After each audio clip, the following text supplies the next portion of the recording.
Welcome back to another technical deep dive here in the debug zone. Today we're tackling a big question and breaking it down with insights from other users.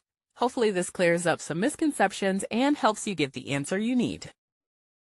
So buckle up, stay a little curious, and let's jump right in.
And that's a wrap.